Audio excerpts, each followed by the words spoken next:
Hi guys, and welcome back to another video on the channel. I really appreciate what you guys have done for the channel, and I really cannot thank you enough because it has been one of the best months in the history of the channel, and I have my YouTube quote-unquote career. And for that, I really do appreciate it. And without further ado, let's just get into this video. This is not often seen as a Tarantino film in the classic way because it was not directed by him, but simply written by him. No, I am not going to say an underrated Quentin Tarantino film is Kill Bill or Pulp Fiction or something along those lines. One of the most underrated Quentin Tarantino movies is True Romance. I absolutely love and adore True Romance. I think it's easily one of his best scripts. I think his script, matched with the direction of Tony Scott, makes this one of his best films by far. I love how it definitely has a lot of Quentin Tarantino's flair to the way the characters speak, their obsession with movies and pop culture, and all that kind of thing.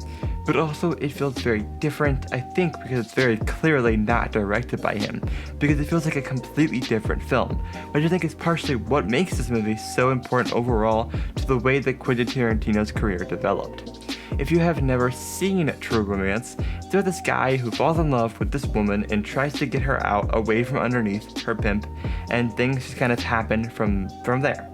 It's utterly, hopelessly romantic. The violence is there that you would expect from a Quentin Tarantino film.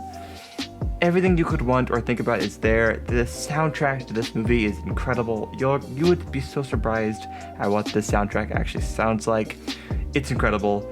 I think all of that combined is what kind of makes this movie so incredible. I want to point out that this was and is not my favorite Quentin Tarantino movie as a whole, because I think at that point would probably have to go to either Reservoir Dogs or Once Upon a Time in Hollywood, but it does rapidly change depending on which one I watched closest to the time that you actually ask me which one is my favorite.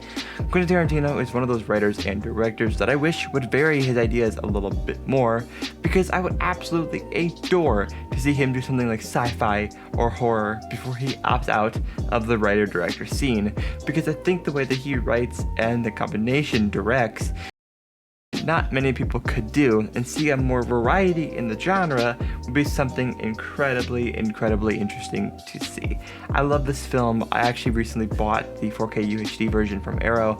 It's got incredible packaging, incredible looks in there. If you are like a big fan of this movie and you really like it, and you want to know what more about it, some behind the scenes, that kind of thing, the 4K UHD Arrow version of this film is really good, and it's definitely recommended. So thank you so much for watching this video. I really do appreciate it, and I want to just say thank you again for watching any videos you watch, all of my videos. If you want to stay up to date, you can stay in the link tree in the description down below, and I will see you in the next video. Peace.